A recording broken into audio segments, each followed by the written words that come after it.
Hello, everyone, and welcome to today's Ed Leaders Network live event, Educating with Intention, Integrating Social Emotional Learning from our friends at the Illinois Digital Educators Alliance, or IDEA for short. My name is Arlen Peebles with the Illinois Principals Association, and I will be your host and tech support for today's session. I just want to draw your attention to a couple of items in the GoToWebinar control panel. The first one is the audio panel. Most of you should be connected with computer audio, and that's the preferred way to listen. That way you listen through your computer speakers and you will be muted. All of your interactions today will go through the questions pod. If you lose audio at any time, you can switch over to phone call and you will see a teleconference line to dial there and get in on the audio once again. The next panel I want you to open up in the GoToWebinar control panel is the questions panel. This is where you are going to type your questions as you think of them, and we will respond. We'll have a time for a Q&A at the end, but I know that Amber and Lindsay have some Q&A kind of sprinkled throughout and some engagement type of activities, and that's where you will use the questions pod. This webinar is being recorded, and a link to the recording will be sent out to all of you tomorrow, along with an evaluation link, which once completed will generate the ISB Evidence of Completion form for you to get 1 professional development clock hour for your attendance today. All right, I'd now like to turn things over to the team at IDEA. Hello, gang. Hello. Hi, Arlen. Thank you so much for the introduction. We're very excited to be here and join everyone who is online today. We are really excited to share some information on SEL. It is an area that clearly has been discussed and have gathered resources, and we know that there is a need there, but in particular in the last few months in a remote learning environment, reaching the needs of our students and considering SEL became even more of a dominant need. So we are going to be sharing some resources that we have gathered over the last year or so, but in particular, even more during the time that we have been in remote learning. We also have a district. We're very excited to have some administrators, Todd Dugan, superintendent, and Shonda Ronan, principal at Bunker Hill District 8 in Bunker Hill, Illinois, who have done some phenomenal work meeting the needs of their students through SEL and through some of the resources that we provided. So we're excited to give you an opportunity to hear from them and their experience as well. So I would like to now kick it over to Lindsay Zilli, who is our Director of Professional Learning, and will get us started off. Well, good afternoon, everybody. It's so nice to be here with everyone. This is one of the topics that I've been passionate about for a while, being in education, being a mom, and living through this remote learning situation. Before I dive in, I just wanted to share Amber and my contact information. So should you have any lingering questions or need any sort of professional development, you can always reach out to us via email or Twitter. We are definitely active on Twitter. So with that being said, Arlen was able to send out the hyperdoc that included this self-compassion test. And what I found super interesting about this was it was incredibly self-reflective. We were very fortunate to work closely with Ken Shelton, and he shared this with Amber. And it's a really great way to start the conversation about social emotional learning. So hopefully you got a chance to kind of look that test over. It takes about 2 or 3 minutes, but make sure you do. If not, it is linked in the presentation, which we are sharing with you, and we'll have, I believe the hyperdoc will be in the chat as well, Arlen said. But while you are looking that over, I kind of wanted to go over our goals for today's session. So first and foremost, what is SEL? I think it's important that we develop a common understanding of what this means for our learners, for our district. In Illinois, we have such a great variety of sizes of school districts. If you're up in the Chicagoland area, SEL will look very different than it does in central or southern Illinois. So just developing that common understanding and knowing that there isn't just a one-size-fits-all solution for this sort of curriculum, building a culture of social emotional learning.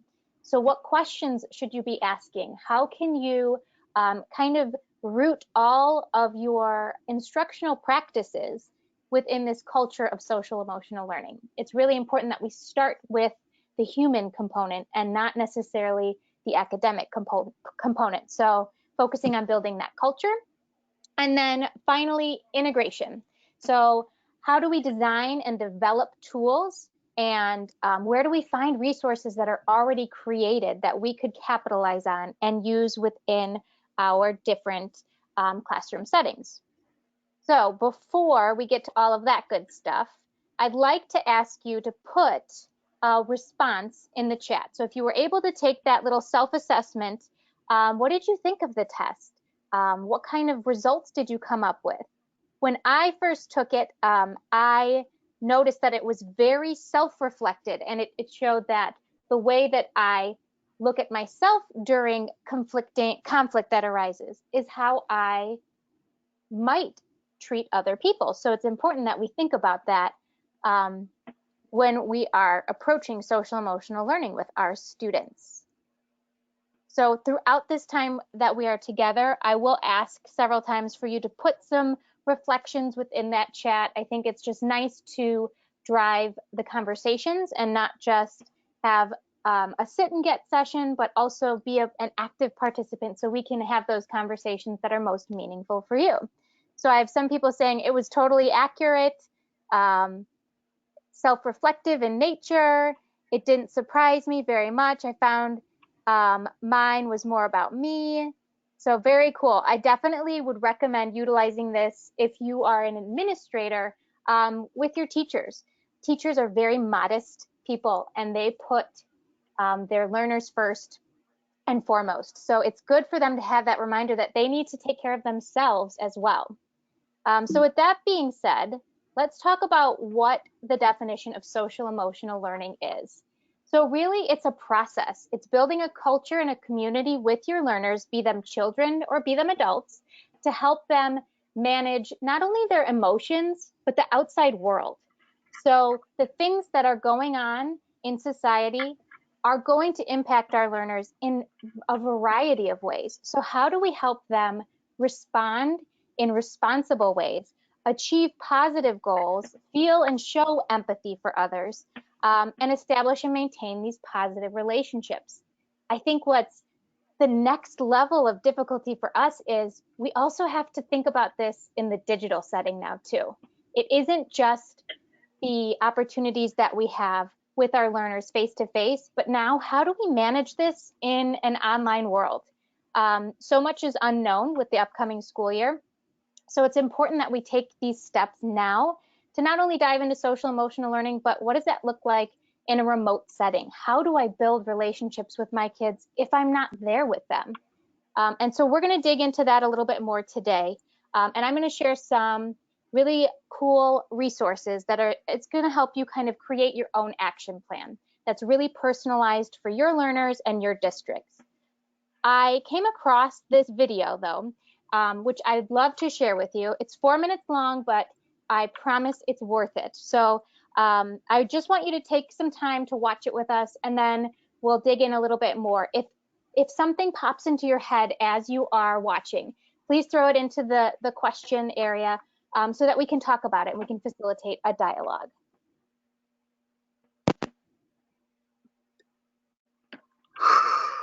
Tell me the one about the virus again, then I'll go to bed. But my boy, you're growing weary, sleepy thoughts about your head. Please, that one's my favorite. I promise just once more. Okay, snuggle down, my boy, though I know you know full well. The story starts before then, in a world I once would dwell. It was a world of waste and wonder, poverty and plenty, back before we understood why hindsight's 2020. You see, the people came up with companies to trade across all lands, but they swelled and got much bigger than we ever could have planned. We'd always had our wants, but now it got so quick. You could have anything you dreamed of in a day, and with a click. We noticed families had stopped talking. That's not to say they never spoke, but the meaning must have melted, and the work-life balance broke. And the children's eyes grew square, and every toddler had a phone. They filtered out the imperfections, but amidst the noise, they felt alone. And every day the skies grew thicker, so we couldn't see the stars. So we flew in planes to find them, while down below, we filled our cars. We'd drive around all day in circles. We'd forgotten how to run. We swapped the grass for tarmac, shrunk the parks till there were none. We filled the sea with plastic, as our waste was never capped, until each day when you went fishing, you'd pull them out, already wrapped. And while we drank and smoked and gambled, our leaders taught us why. It's best to not upset the lobbies. More convenient to die. But then in 2020, a new virus came our way. The governments reacted and told us all to hide away. While we all were hidden, amidst the fear, and all the while, people dusted off their instincts. They remembered how to smile.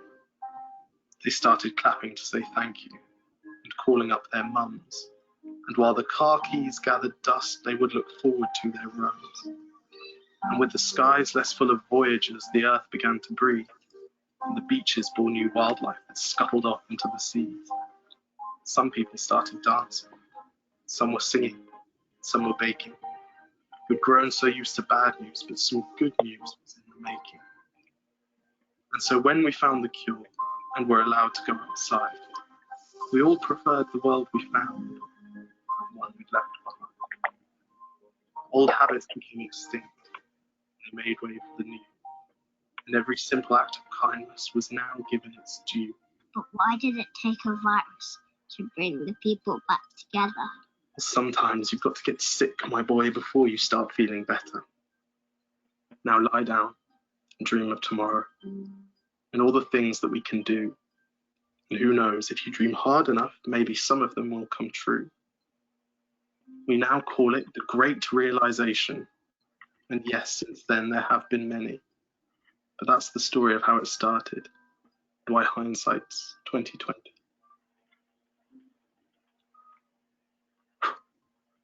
Because if you look at the camera, they know someone's filming it because they can see you.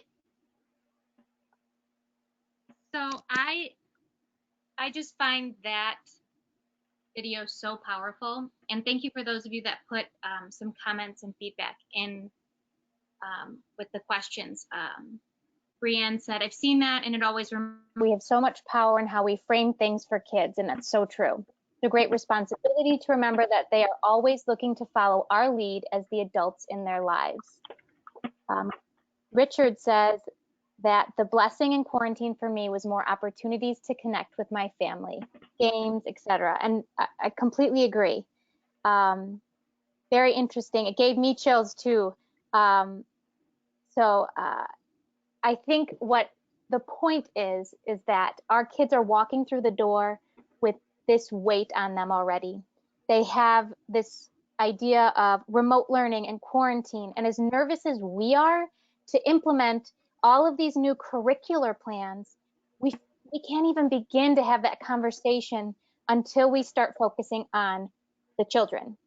They are even more scared and more nervous to do this new way of school. And so in order to prevent them from shutting down and just not even beginning, I'd like to talk through specific ways that you can build this culture and this social emotional learning by levels. So I'm going to start at the elementary level and what you can do on a regular basis. I'll move to some examples for middle school and then again to high school.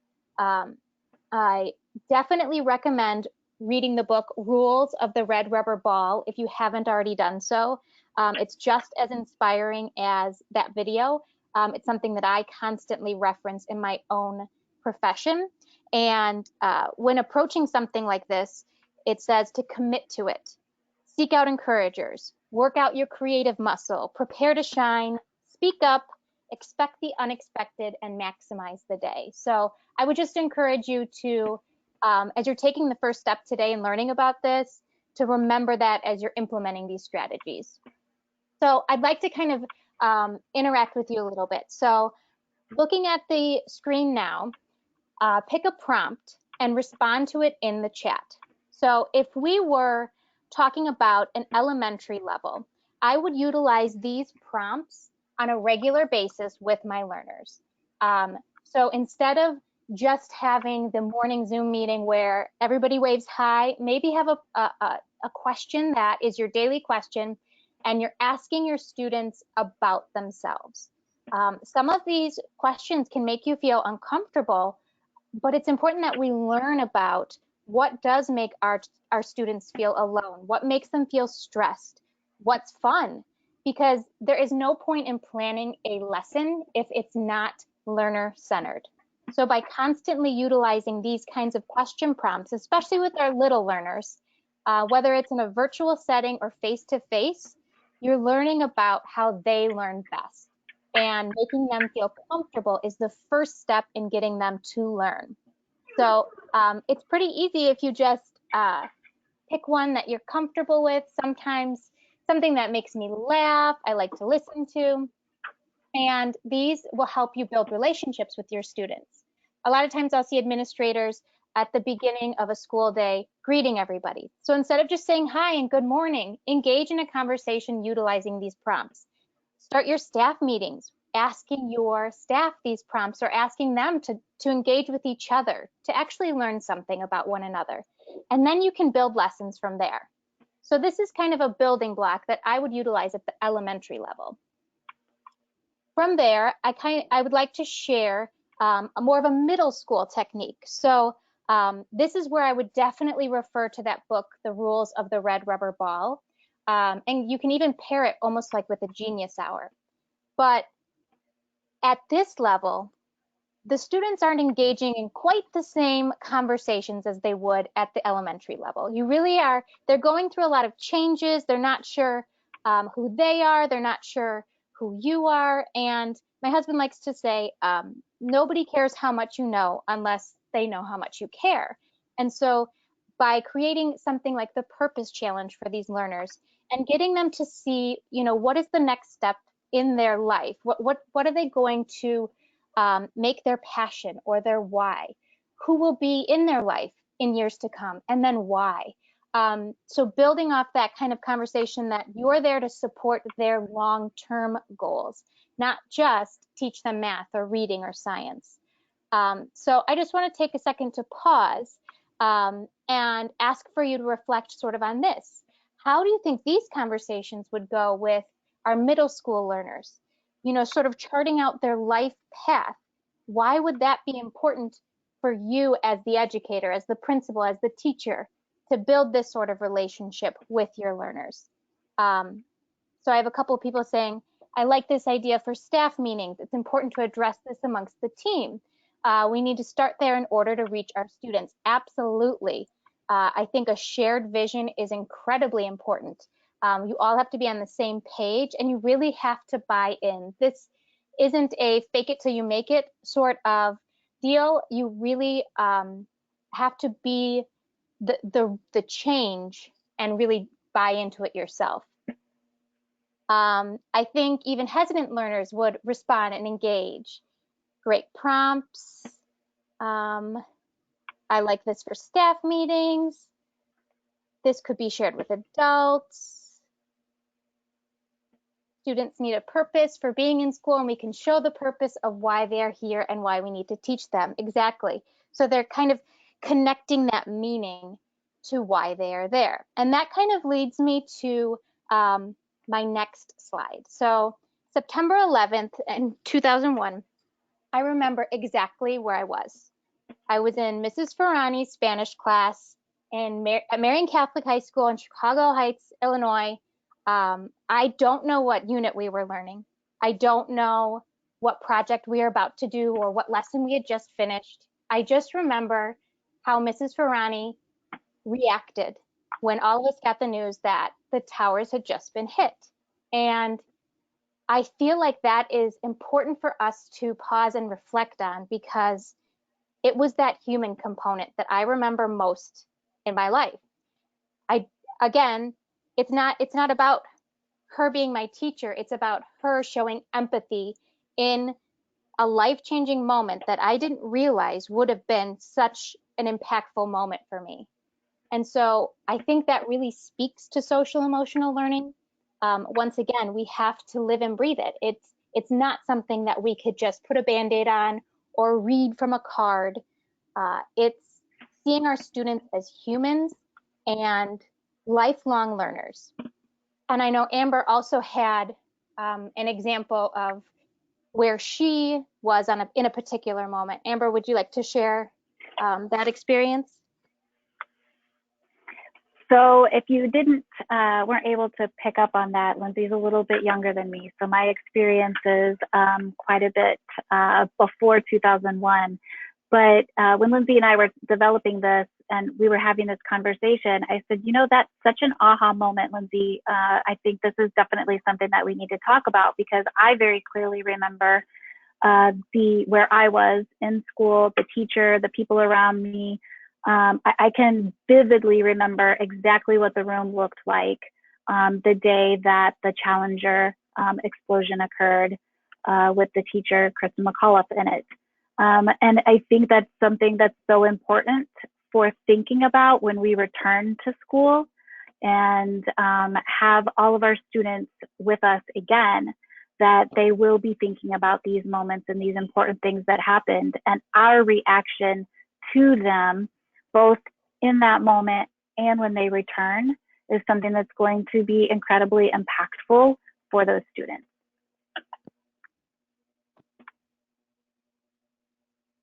Thank you. And as I'm looking in the chat, I'm seeing all of the memories that you're having as well, where you were at when this happened. And right now we are living history, and there are so many things that are much more important than the test score or getting through the unit of instruction that we need to focus on to build good humans. And sometimes that means just scrapping the lesson for the day and really talking to your learners as people.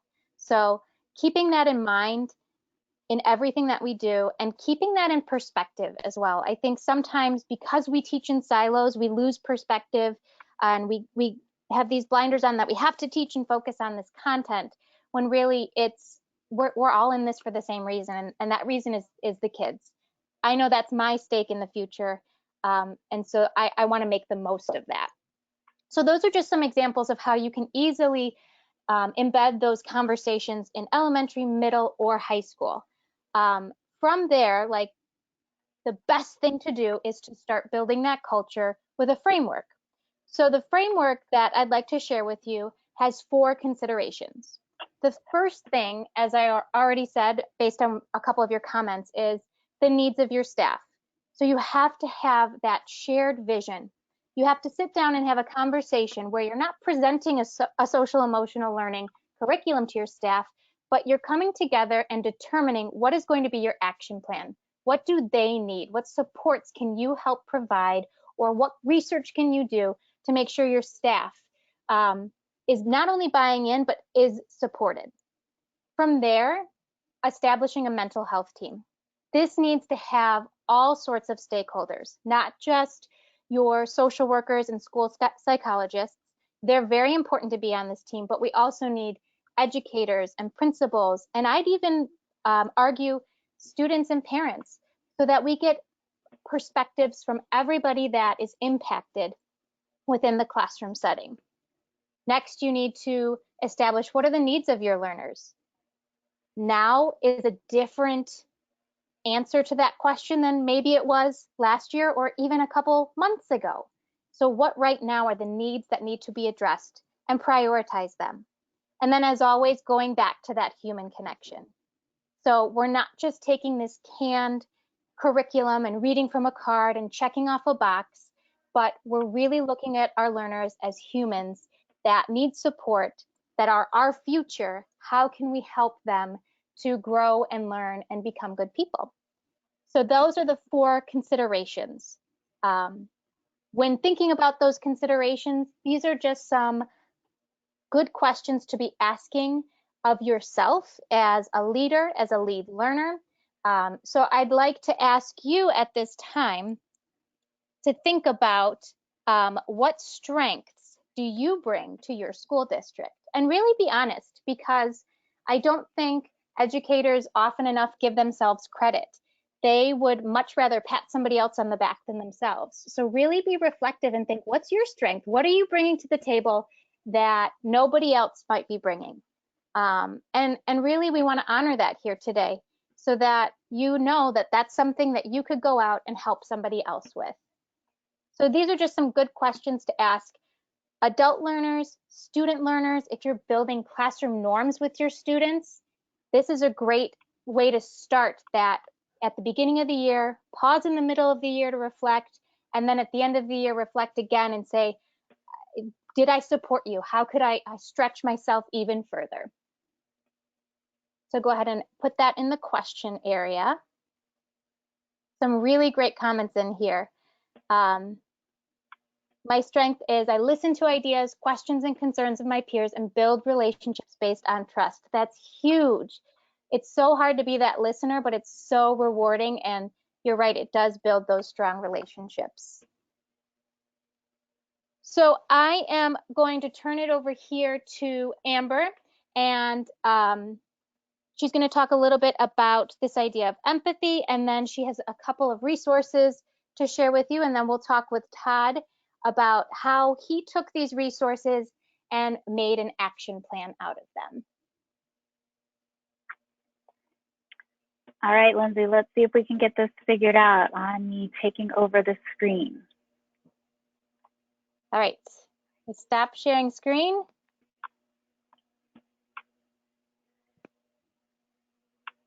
I'm choosing myself as presenter, right?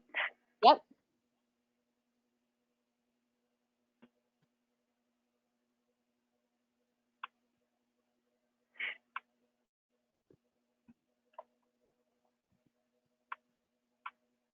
All right, we see it. All right, thanks, Lindsay. Thank you.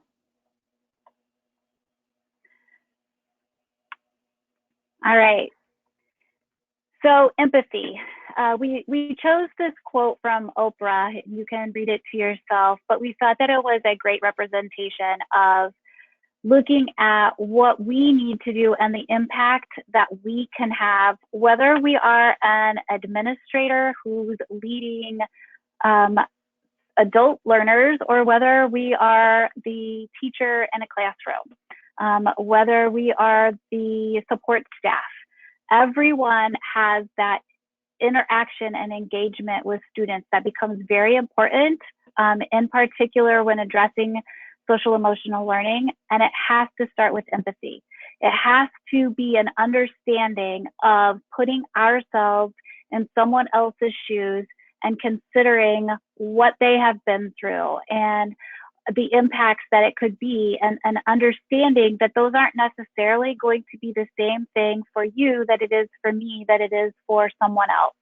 And this becomes very important as the foundation in taking a look at meeting students' needs, adult learners' needs through an SEL framework. So with that being said, we also want to think about, as we move forward in social emotional learning, we also want to know what helps us move forward. What is it that we can take from what we have learned and make it better? I love some of what's been discussed in your answers to some of these props of, I'm a positive person, I'm an enthusiastic person, I look for the positive in a negative situation. This is what we love about educators, you know, and these are strengths that we have. So again, just kind of share in the window what you think helps you bounce back from setbacks. And as you think about that, utilizing those strengths as we move forward in helping our students. I'm just gonna read through here some of the things that are enlightening that you're putting in. I realize every day is a new chance.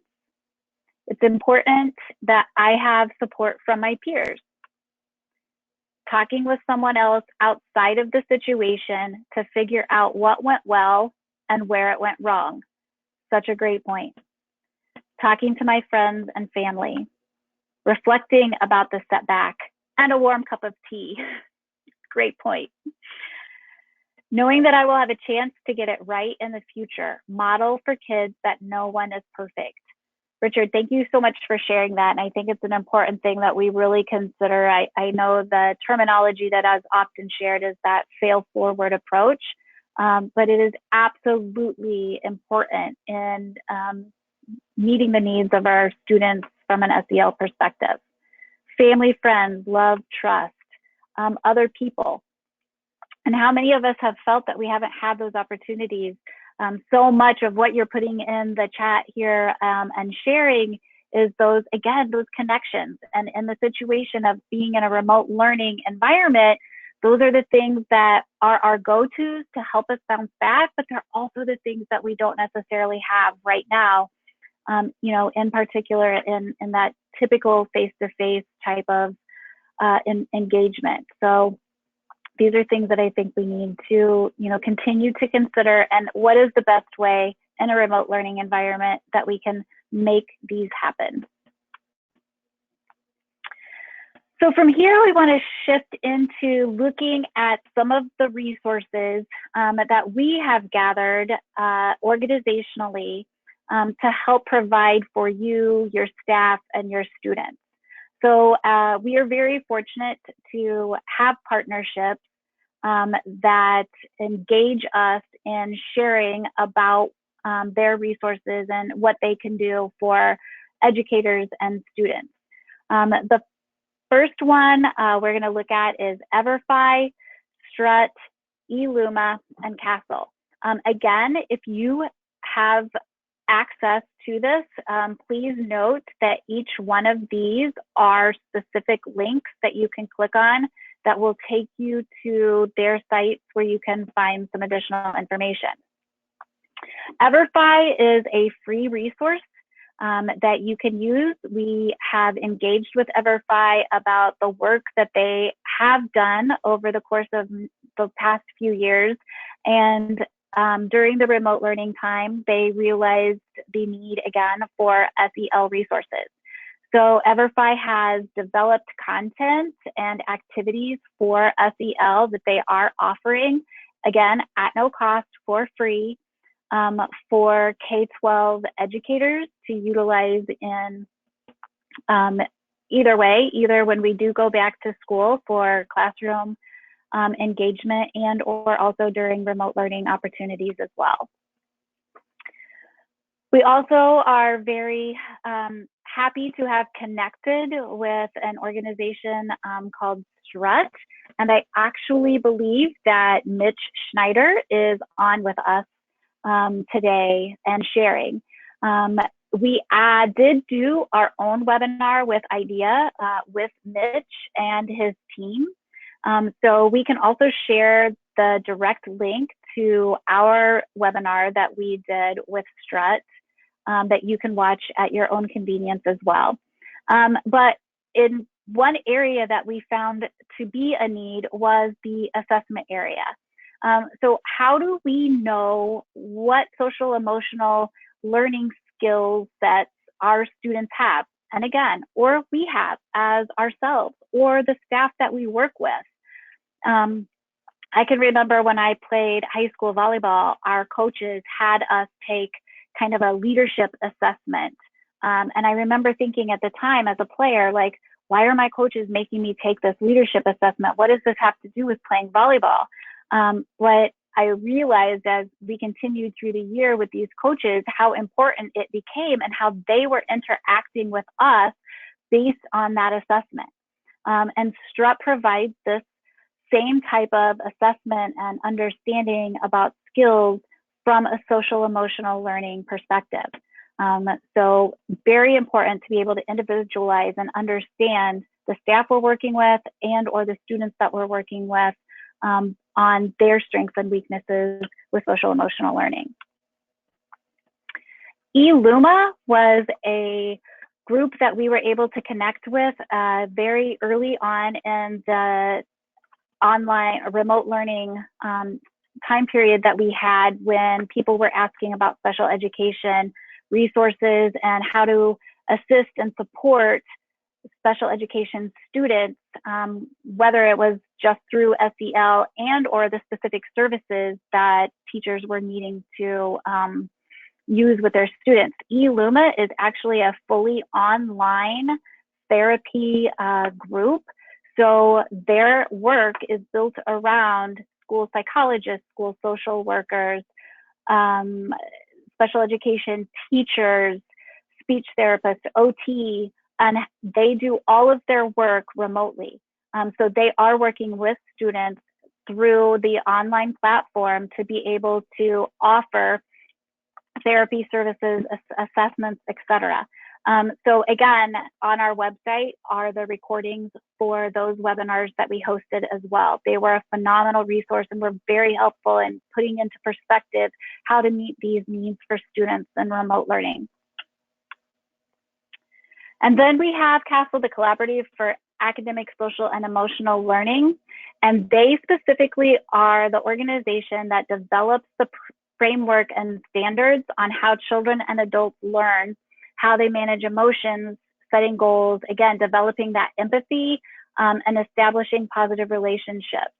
So the framework that we created to share out with educators on developing SEL strategies in the remote learning environment were based upon the standards that CASEL had developed. So again, you have access to this. The URL hyperdoc has been provided as well, and you can find the SEL framework that we put together on our website under Ideas for At-Home Learning. It has leveled activities, so we developed it for you to have activities that can be used K-12 and within different content areas as well. So at this time, I would like to have our special guests join us. Again, we're very excited to have the opportunity to connect with Todd and Shonda from Bunker Hill District 8 to share a little bit about what their experience was in integrating some of these SEL activities during their remote learning time. Hey, Todd. Hi, Amber. How you doing? Good, good. All right, so share with us your experience. Well, first of all, I'd like to say a lot of the resources that we are going to be sharing were stolen and or heavily modified from that reference that you just mentioned, the SEL framework put together by IDEA. The one I'm talking about, if you have not seen it, it came out at a perfect time for us. This is the middle school one. And if you look at it across the 5 columns, there are the 4 C's of 21st century learning, communication, collaboration, critical thinking, creativity. But then there's that one column that is strictly social emotional learning. And it has activities such as keep a journal today, jot down anything that evokes a particular emotion, make a list or even sketch of your day. So that's it's a pretty lightweight assignment, and it's a very SEL focused activity. So how did this fit into our remote learning for us? Well, and if you don't know where Bunker Hill is, we're a small pre-K through 12 rural district. Yes, rural Macoupin County, just outside of Edwardsville, about 600 students pre-K through 12. So we're not a massively wealthy or even massively large school district. However, we do have a lot of social emotional needs from our students. Our counselors are very busy, even in normal times. And so when the COVID first struck and we were shifting to remote learning right away, we were like a lot of school districts anyway in Illinois, number one focus was on meeting the social emotional needs of our students, our families, and even their parents. So like with the meals, we continue to deliver to all kids, even kids that were not in our district, even kids that were borderline 22 years old. They might have been 26, but we thought they looked 21. So we really truly focused on meeting the needs of the community. However, right away after about the first week, we were a little worried about some of our kids. We were worried that they were overwhelmed, and some of it was because the whole shift to online learning without a whole lot of preparation. I mean, we've been gradually rolling out a one-to-one plan and gradually training, but that's the key word. It was gradual, strategic, and focused. This was not a gradual, strategic, focused shift to remote learning. So basically it happened on a Friday through a Tuesday. So after the first week, we kind of evaluated, and a lot of our kids were feeling overwhelmed. Parents were feeling overwhelmed, and more concerning were the kids that feeling overwhelmed, but now for whatever reason had lost the personal one-on-one contact with the counselor. Counselors were still reaching out to them and conducting visits and checkups, etc., but it was not quite the same. So after the first week, a group of superintendents from across the nation, actually from AASA, started forming a Friday 1:30 kind of an online meeting where we would share strategies. And right away at the first week, there was a superintendent from Mississippi who was very bothered because 3 days after they had shifted to remote learning, a 5th grade student who had been seeing a counselor for some heavy duty needs had committed suicide. So that was very sobering. And so, and rightfully so, it truly bothered.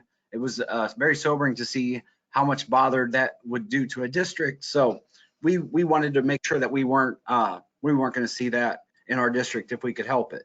So we turned our focus because right away you would. I'm going to have Shonda speak a little bit. Shonda is our curriculum director. She's also the elementary junior high principal. We went through some of these lesson plans and we saw, for example, some that would say like write a 3 to 5 page research paper. That would be like one assignment for one subject.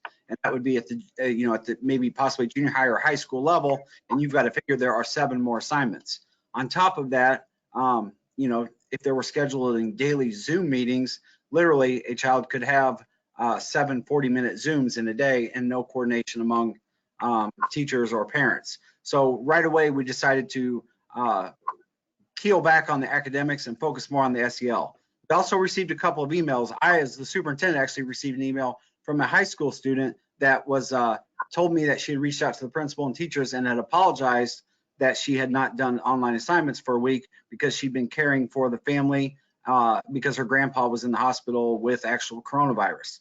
So we had some real social emotional needs. And so we decided to try to, rather than focus on true academic rigor, we were going to shift more on the kids okay. And that's where I'm going to let Shonda take over and talk a little bit about how we wove this in to our academic remote learning plan.